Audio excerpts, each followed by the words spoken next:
for this evening. Photo Israel is a non-profit organization established in Israel in 2012 to realize our social vision of creating a better society through the language of photography, vision of social activity, and of creating a dialogue between art and different communities in Israel.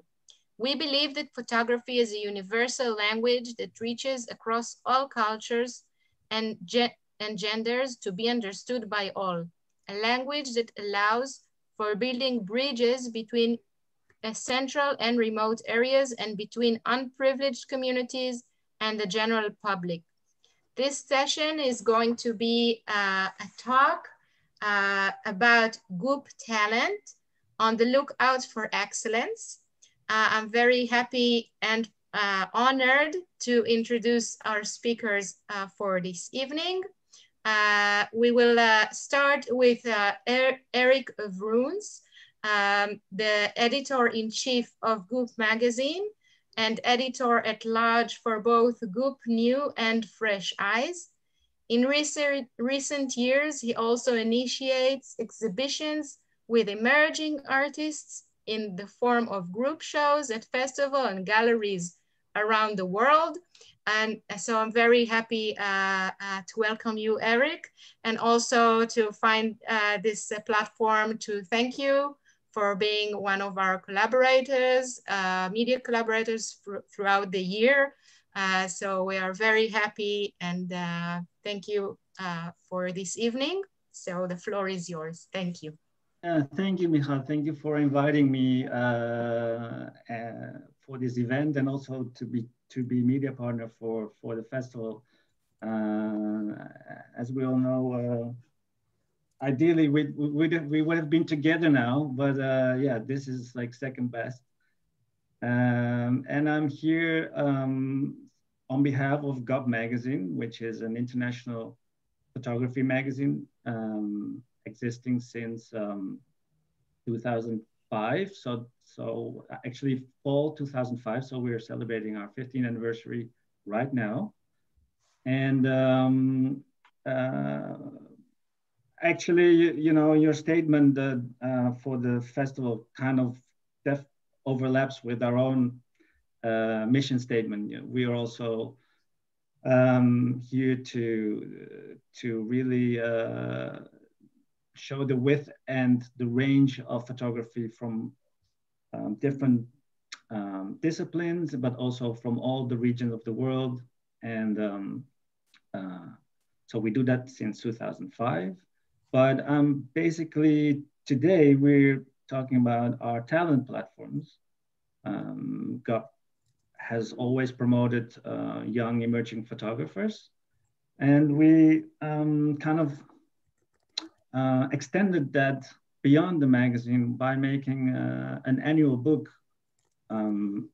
since 2012, focusing on specifically on Dutch young photographers, or actually not necessarily young by age, but just emerging to the profession. So we have a lot of art schools in the Netherlands, and but we also have a lot of, you know, nowadays it's quite easy to also be like a self-taught artist. So we kind of want to represent or kind of also filter the talents from all those platforms, all those educational platforms, and also all the social media platforms on which photographers nowadays present their work, to kind of filter that by selecting 100 photographers annually. And those photographers are not necessarily all Dutch, but they are based in the Netherlands. And a lot of those art schools that we have actually also have international students. And as you will see, because I'm gonna now shortly present a slideshow with 5 photographers that we shortlisted last December. So almost a year ago, we shortlisted 5 photographers for the 2020 book.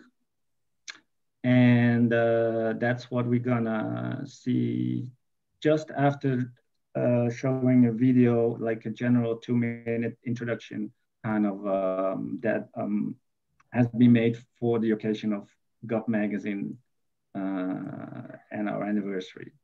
So I suggest that we run that 2-minute clip and then followed by like a 7-minute slideshow, which then shows 5 photographers that have been featured in the 2020 GUP New Dutch Photography book.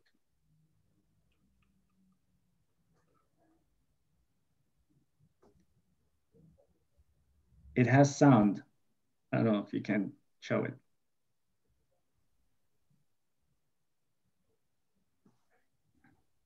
Can you run it with sound?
Okay,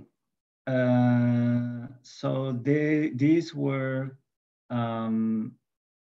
just 5 photographers that we selected, me and the jury from last year. We selected, we shortlisted these 5 photographers from the 100 photographers that are in this book.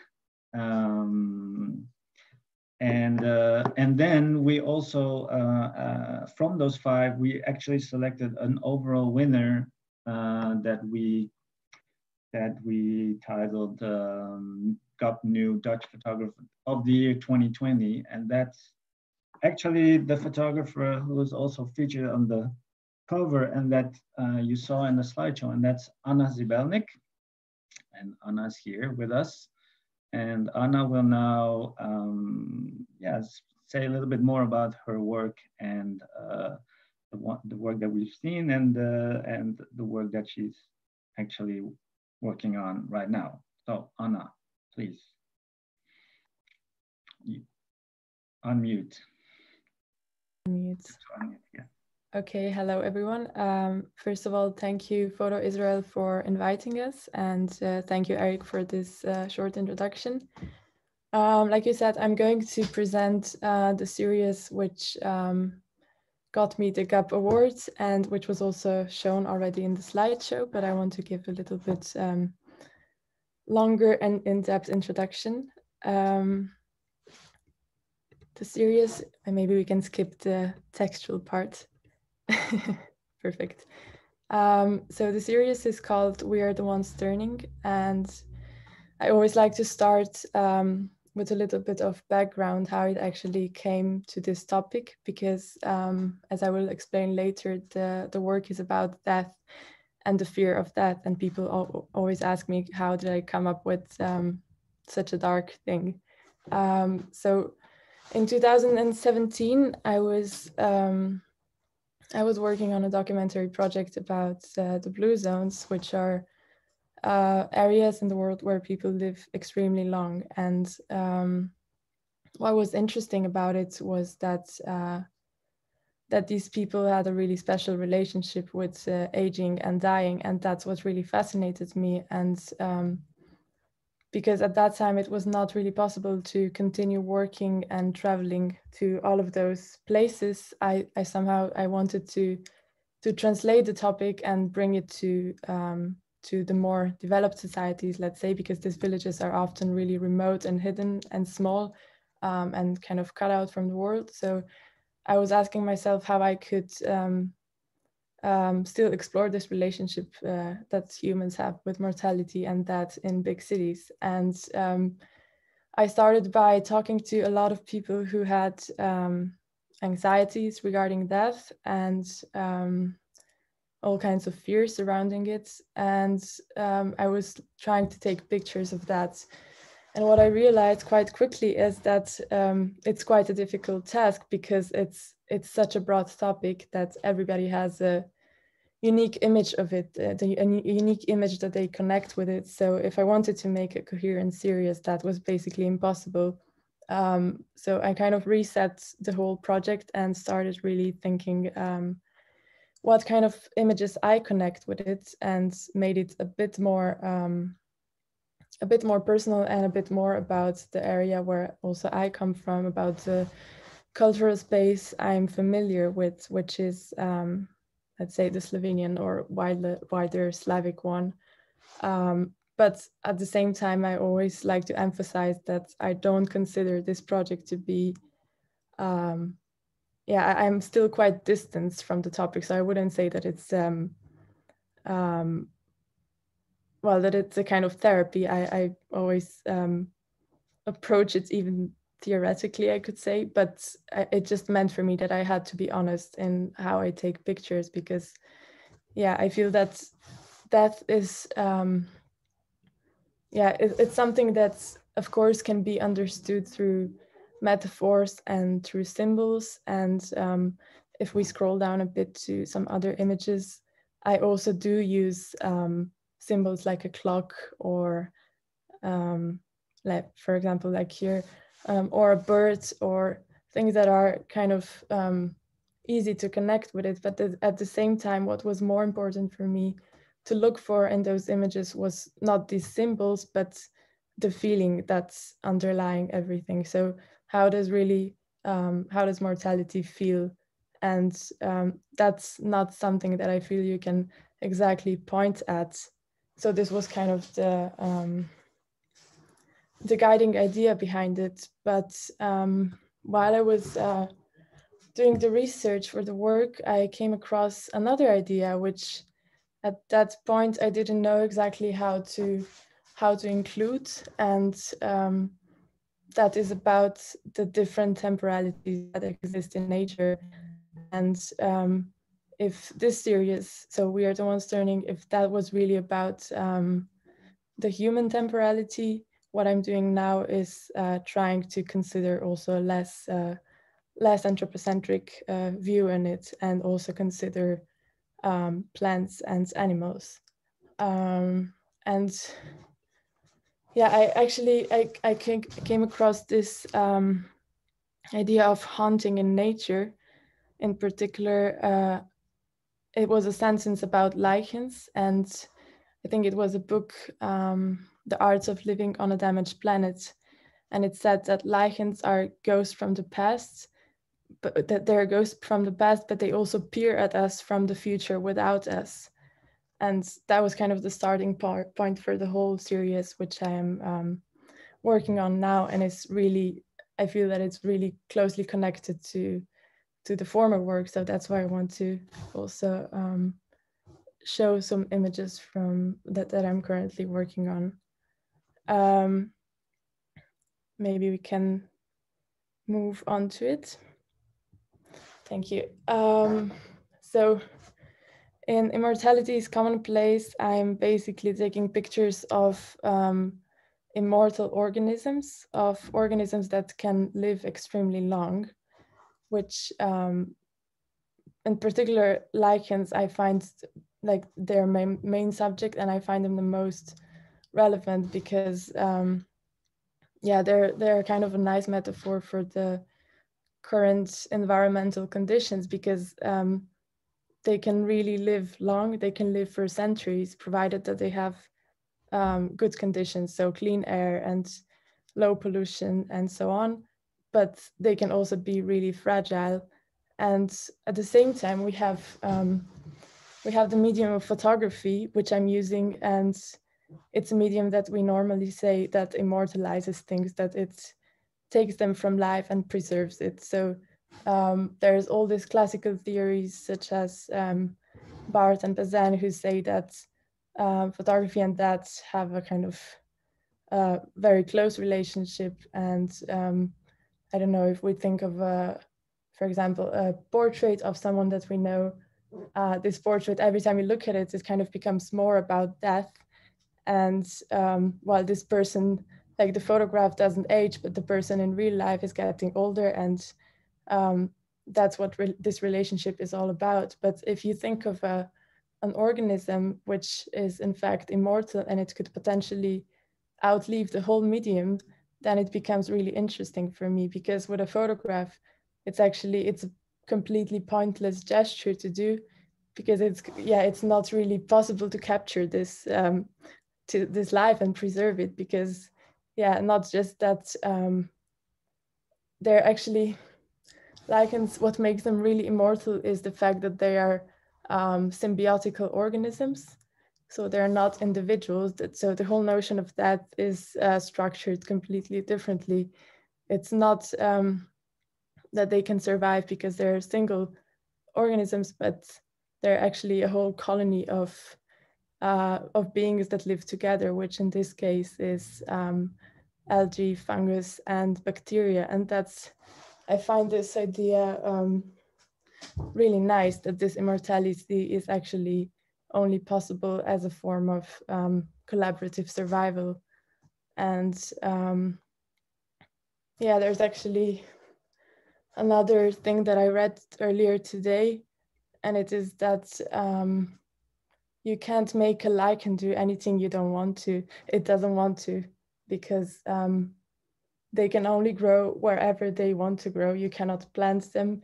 you cannot recreate them in a lab. You cannot, you cannot force it to live somewhere it doesn't feel comfortable to. And I find that I find that very interesting to explore through photographs as a metaphor.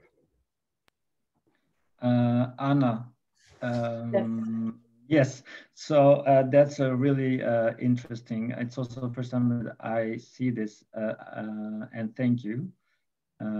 I just want to say in general to the audience that at the end of this, so around like in 20 minutes, we will have a Q&A for you and also for the next photographer that I will introduce shortly. I think it's good to mention, maybe I didn't do that, but yeah, you already mentioned that you're from Slovenia, and what does that have to do with Holland? Well, Anna, you studied at the Royal Academy in The Hague, I think, and you also currently I studied first in Slovenia, but then I did a master in Leiden, and in Leiden, in film and photographic studies. Right. So not KBK. Okay, well, I have the same background, but then a few years before you, I guess. But you live in The Hague right now. So yeah, I'm based in the Netherlands now. Yeah. Yeah. So totally legit. Yes. Okay, so that's one of the platforms that we run, the GUP New Dutch Photography since 2012, and since more recently, since actually 2 years, we expanded this program. So parallel to it, and additionally to it, we also now run a European photography talent book, completely similar in its concept. So also 100 photographers with an open call, and we filter, and then we select 100 photographers. And for the occasion, like for the occasion of our 15th anniversary, and also specifically today, I created another slideshow with 5 photographers that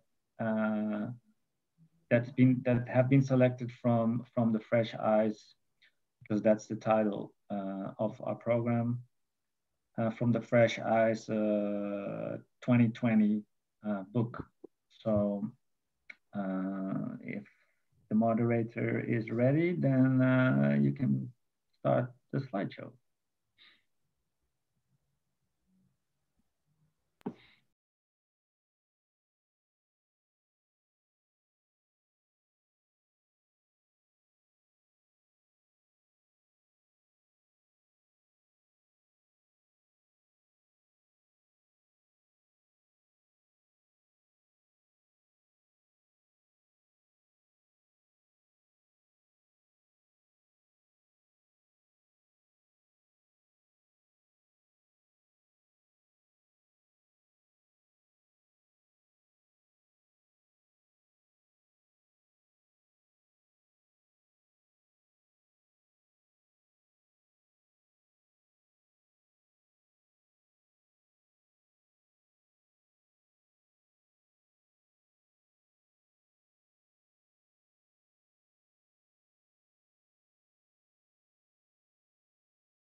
Yeah, so I have to say I really enjoyed making those slideshows. I also have a deep interest in music, and I really think so this was actually made for the big screen. Well, I hope we can one day still, or maybe next year, do another version and then show it in a cinema setting. But yeah, I really enjoy adding the sound to the images. And thank you for the contributing photographers. And actually, a few of the photographers that you just saw have been also featured in our print magazine. So we use our own catalog also for our own benefits of then highlighting the talents yeah, on our magazine platform. And I suggest to everybody to check out the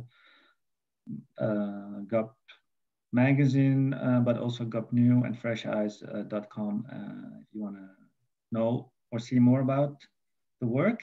But for now, I would really like to introduce one of the photographers that you just saw featured in this slideshow. And that's Ioanna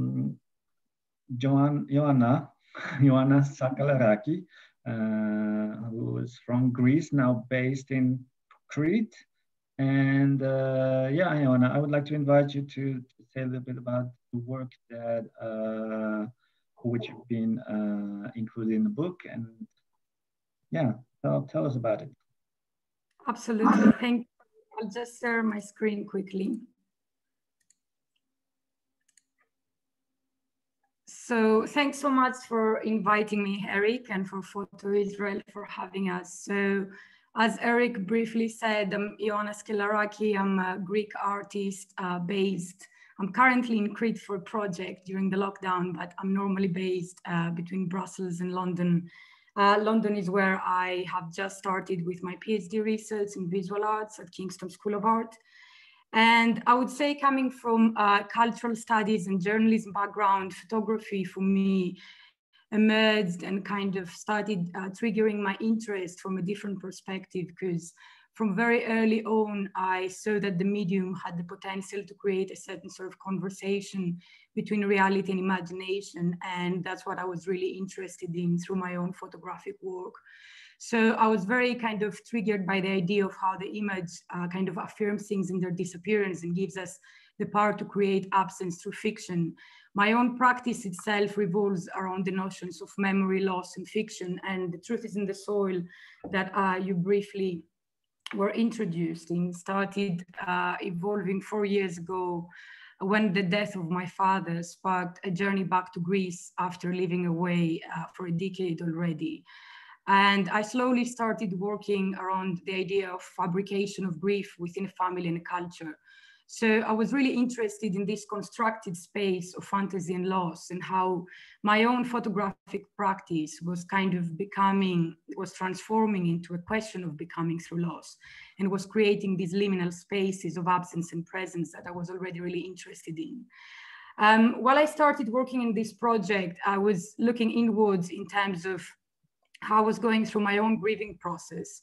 And also kind of focusing first and foremost in the main figure that initiated this project, my mother, that actually turned religious after the death of my father. So really interpreting this idea of culture and tradition and certain sort of belief while one ventures through this process of grieving. But I was also looking backwards and really kind of being really inspired both in my compositions as well as language and kind of narrative within this body of work by the certain sort of tradition a culture employs around grief. So I was finding that the certain subject of death and how it's embraced within my own culture, how it kind of contemplate certain ideas that traverse the notions of life and death and link back even to ancient Greek tragedies and traditions was really kind of both symbolically and mythologically, as well as in terms of our modern current regimes of speaking about this subject, was kind of an intertwined entity.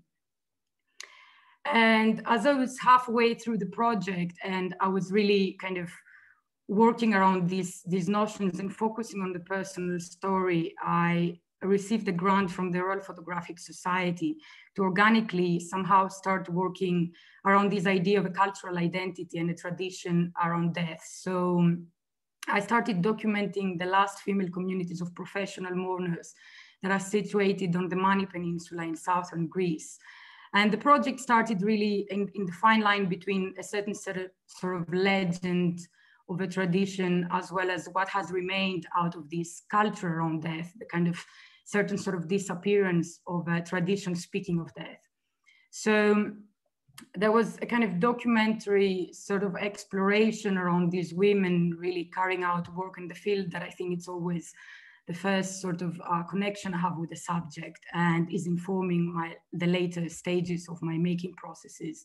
But I was also really interested in this idea of the rhythm within the work and the rituals, because these women are performing the oral improvisations of what we call the fate songs that are performed above the open coffin of a dead person. So I was really looking into this idea of how I can create a space within the image where death can exist. And really, the idea of the ritual is a space where bodies and emotions come together to perform death. So there was already a certain sort of intention between a kind of staged emotion and performance within the work that I wanted to kind of reflect back from my own observations within these communities. And when coming back into the subject and speaking about memory and memory loss, and how throughout speaking about death as an open-ended cultural enigma, we all have our own interpretation, is a space that in terms of representation, we can only imagine rather than actually live in, at least not so far. So I started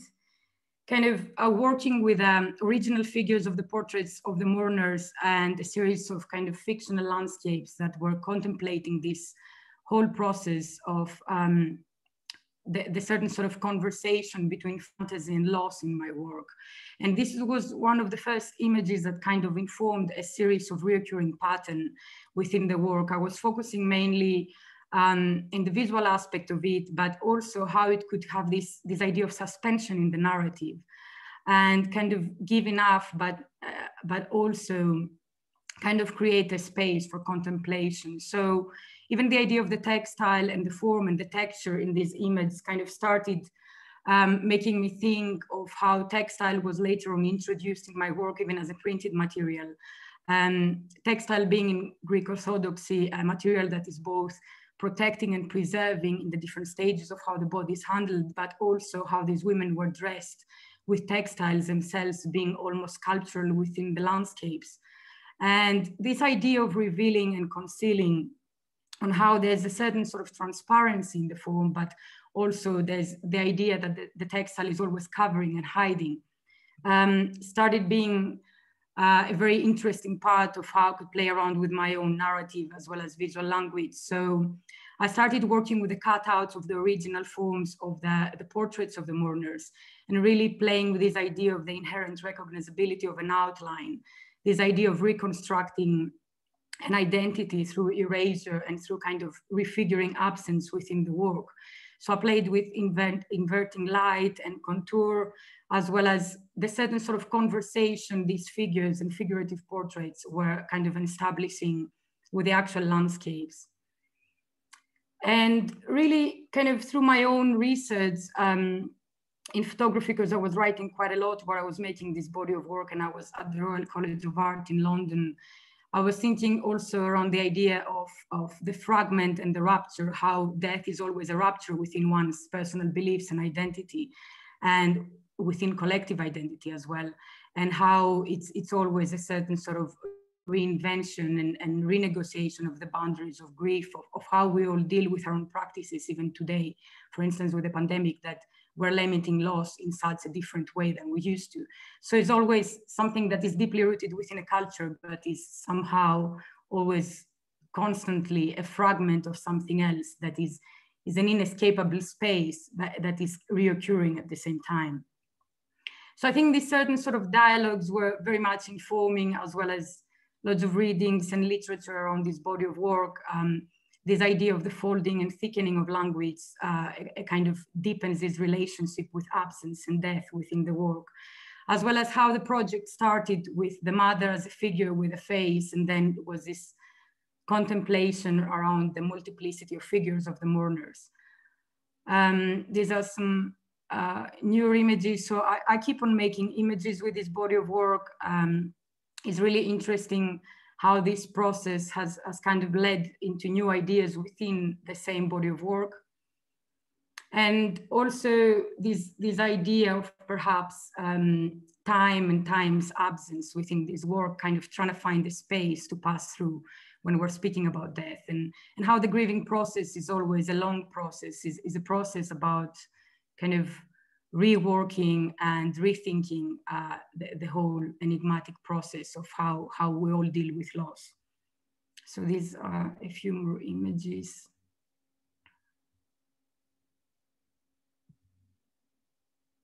And I would like perhaps to briefly present this part of the body of work that I've been working for the last few months. So I've integrated the textile within my work, and I've been working on these pieces with my mother as well as with the community of the mourners. This hand-stitched embroidery derives from that part of Greece, and is something that I've been learning together with them, but also is something that throughout my childhood, my mother was always working on. Our entire home is always kind of decorated with her own sort of makings around this traditional embroidery.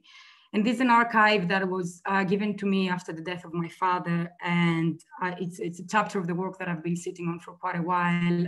And I've integrated in different formats, but I think this step of me working together with my mother in a kind of fragmentary dialogue within these archives. So these images were posted between the UK that I was living and Greece, and we were both following from each other's stitching process and kind of working on this material form on the images that were made, in a way, the archive becoming a question of the future while speaking about the past. So this idea of reworking within a narrative and an image with the main actors that have been always part of the project. So it's somehow the kind of narrative ends back to where it began. So this is where I am now. These are some of the latest pieces. And I have just included some of the installations of this body of work. This is a solo show I had during the European Month of Photography in Berlin. This is where actually Erik and I met during this projection in Rencontre de la Photographie in Marrakesh. Different type of formats of the work. This is an installation in a more urban setting in Greenwich in London. This again is how the textile has been integrated in this idea of a vacant space. And here we had also part of an audiovisual piece with the songs of the mourners. And this was an actual performance that was made in the hillside of the cemetery where my dad is buried back in Athens. And is this idea of the turn back of the women facing again herself within. So kind of bringing back this idea of reflection and identity back in the place where everything actually started. So thank you. Thank you very much, Ioanna. It was fascinating. I would like to open the discussion for Q&A also from our audience. I also have a few questions. First for Erik, and then for Anna and Ioanna about your work and about your presentation. So first, Erik, the question, you also got one from the audience. So I'll start with that, and I'll respect our viewers.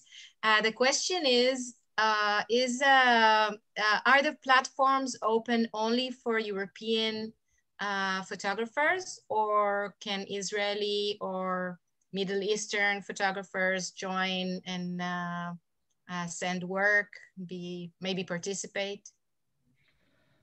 Well, until now, not so. Expanding to Europe was already a big step. Like it's kind of putting you throw a stone in the water and you get the circles. So I mean, maybe the next step is even extending beyond Europe. But it's also, although specifically for the magazine, we definitely acknowledge photographers from all over the world.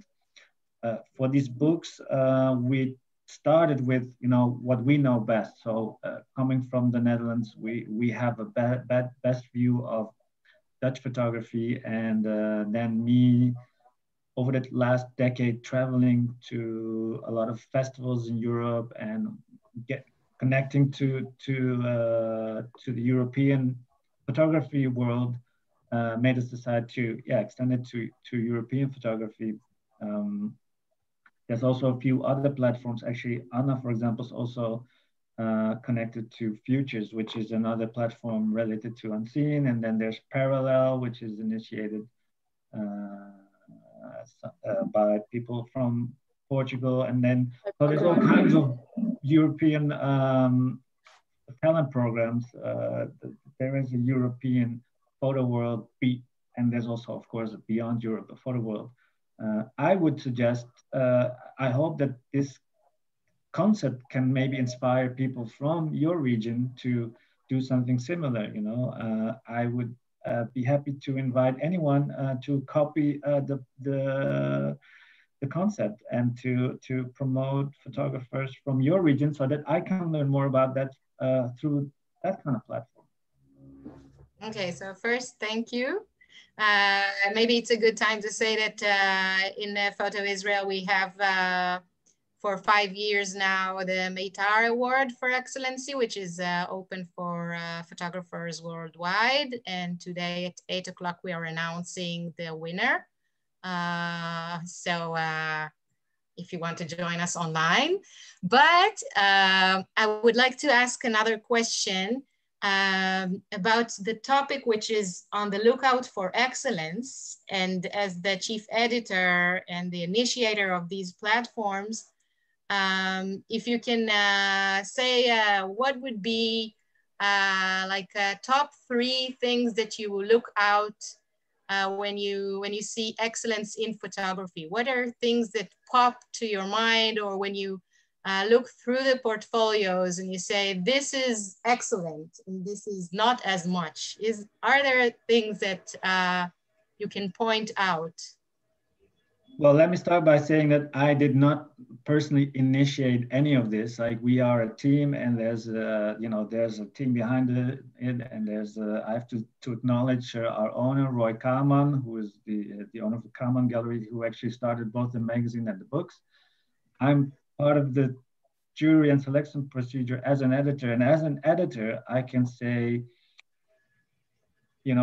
personally, I think both Ioanna and Anna are great examples of how you can create bodies of work also about abstract things which are also really part of our lives. And I think the talent is in finding the right method to visualize those feelings, because the camera doesn't do that automatically. And I'm also, I have also a background in photojournalism, and I think the same, this also applies very much to traditional photojournalism or documentary. I think that you can definitely see a shift from documentary to the art world, or a mix of both. And it's just a matter of to be smart to know which methods are working for your for what you have to say. First part is you have to have something to say. There should be some kind of urgency of whatever you want to share. Then you need to find, you kind of need to have that artistic radar to know what to do, which tools to apply. and then eventually bring them together in a way that a cook brings together ingredients, you know, that you can make something out of that. And those are all three very challenging aspects, which makes that, yeah, that's only a few people eventually that can pull it off. Thank you. The second question that I have is still for you, and I hope you are sitting patiently, because I have few for you both as well. How much is the text relevant? When you get pictures of photographers and you just see them, does it work and you can say, okay, this is an excellent work, or do you need the explanation and wording about the pictures, and only then maybe you will choose it or not choose it as an excellent work or as an outstanding photographer? It definitely is part of it. I do also give workshops to train actually photographers to write statements. And first, like, the thing is, the statement comes first, because that's where the idea originates from. That's where if you can articulate your thoughts on paper, you know, in a short statement, that works greatly. And then eventually the work needs to mirror that thought. But when, as a viewer, you get to see the work first. So the work needs to have its aesthetic qualities and power, stopping power, to make people want to see. And then once they are willing to see, can they start reading the statement that actually was already made on beforehand by the artist. And so that's also how it works for me. I get to see it first, then read the statement. But as an editor, I can still do something about it. I mean, when the statement is not strong enough, I can kind of pull it towards maybe a better statement. But as an artist individually, you also have to kind of, yeah, know what you're doing and be able to articulate that in a short text, I think. Okay, thank you very much. Now for Anna and Ioanna, I find it very interesting that you both selected a similar topic in a way, which is death or mortality, but you approach it very differently. So my first question to you is, how much do you find your biography reflected in your work? I think, Ioanna, you spoke more about it in your presentation, but well, we're all gonna die someday, hopefully not soon. And so it's a topic that relates to everyone. But I guess choosing this as a focus of your work and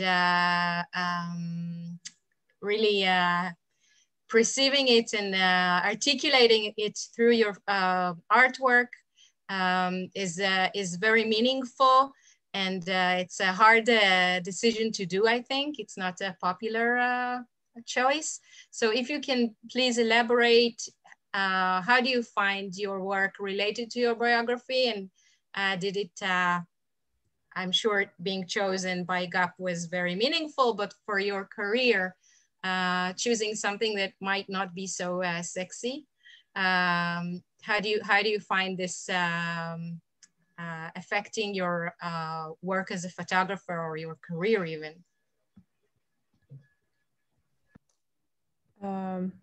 Shall I start, or you want to go first? Yeah, sure. Yeah, Anna, you go first, and then Ioanna. Sorry, I should moderate. Yeah. Well, like I said, as at the same time, I don't consider my projects to be personal, but I still it still comes from my own experiences. So I have a huge distance from the whole topic. While the visual vocabulary, I think, is always really closely related to what you have experienced and where you come from. You cannot make it up. So in that sense, yeah, also some images in the series actually are based or inspired by stories that's happened to me. So there is certainly a connection, but I have to say that also through the research and through reading, I picked up a lot, which eventually translated into visuals. So it was also literature and films and things that are not that personal that shaped it. Why choosing this topic? I think, first of all, I was really bothered that there's this negative attitude towards it, because I don't think it's something negative. It's something, like you said, that happens to everyone, and there's really no need to look at it in such a like to push it away and look at it as something evil. I think it can also be something that gives a lot of meaning to your life and so on. So in that sense, that was the most relevant point for me. And you also mentioned something about GUP, how more in the sense of how it was accepted. Because biography might help you choose this topic in a way or direct you to it, but it also affects your biography back when it is, for in your example, being chosen for this project as the GUP New Photographer of the Year, which is big, you know? Mm-hmm. So, you know, in a way, choosing death as a topic changes your life in the present, which is interesting. And if so, then how? Yeah, first, I actually cannot say that that I had that the experience of, let's say, bringing it out to people was that different from other topics. But for example, in February, we had this fair in Rotterdam, which Kaman Gallery, who is behind GUP magazine, organized, and I had to present the work to a lot of different people. It's an art fair, so you have to, it's this selling orientation behind it, and it was really interesting what kind of reactions I got. Like, but I don't know, some people feel really touched by it, which is always a success for a photographer. You want them to be touched, right? That's for me at least important, and if it can come true as something that powerful. So I don't know. I think mostly it was a positive response, although you can clearly see that for some people it's really hard to talk about it, and that they need some time that you explain it, and yeah, that they can understand why anybody would touch even a subject like that they kind of hold really sacred and something that they don't talk about. Thank you very much. Ioanna, would you like to share? Yeah. Both the things that Erik and Anna mentioned obviously have been part of my own thinking. I think while working on this body of work, I've learned to kind of listen more to my internal dialogue and my own intentions of why I'm making something. And then there's a visual language around that. So there's a certain narrative that follows you more than you follow it, if that makes sense. That was the case for me. I had really the need to make this body of work that eventually will always kind of be initiated from a personal sort of story. But the personal story is such an underlying layer to it in terms of when one encounters the work today, if I don't necessarily explain it.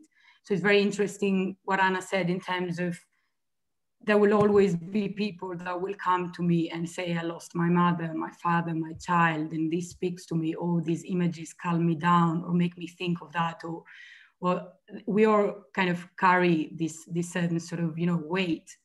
And perhaps art to a certain extent is not necessarily a negative feeling that you put out there, depending on what your visual language is, obviously. But there can be a poetic approach to that. I mean, a writer that is writing about death can be a catharsis for a reader. It's not necessarily something that, so it's a process, I think, both for the artist and the audience. And I think that's already a certain sort of collaborative way of looking into an artwork. So I've never looked into that. I obviously agree with all the certain sort of things that were presented around death. But I also feel that when something is personal, it's not necessarily something that shouldn't be shared, because any art starts or kind of underpins a certain personal interest. Otherwise, I think it doesn't exist. It has to come from somewhere. So be that influences and backed up with reading, however anyone works. But yeah, it's been a process also for me, because earlier on the work was very personal. So it's been a process of learning how to contextualize and speak about it, and through this, my own personal stories, embrace it. So I think, yeah, that's how I see it. Okay, and do you see this choice of topic affecting back on you? Or maybe I should say it differently, because there's someone from the audience that I think asked it even better than me. And she asked you, Ioanna, did working on your project, oh, she was very direct actually, help you deal with your own personal grief? Has it affected the way you look at life now? Did it change your perspective? I think obviously there has been both a personal transformation in terms of my own beliefs, but also within my own practice. Because I think through these observations, through my own culture and family, as well as these communities, I've been trying to figure out my own way that is not necessarily deeply rooted to my culture or my religion, or any certain sort of response on how one deals with something that is gone. So my own photography and, you know, constant way of working towards this project has been, I wouldn't necessarily call that like therapeutic or any certain sort of thing. It has been an organic process that I think one should embrace. If that works for them, it has worked for me in perhaps, yeah, a positive way. But also linking back to the idea of something remaining a secret or not giving exposure, I think there's balances there that can always be reinterpreted.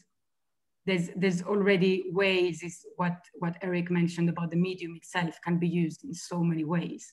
You can make abstract work and have very strong personal narratives in terms of what influenced your making processes.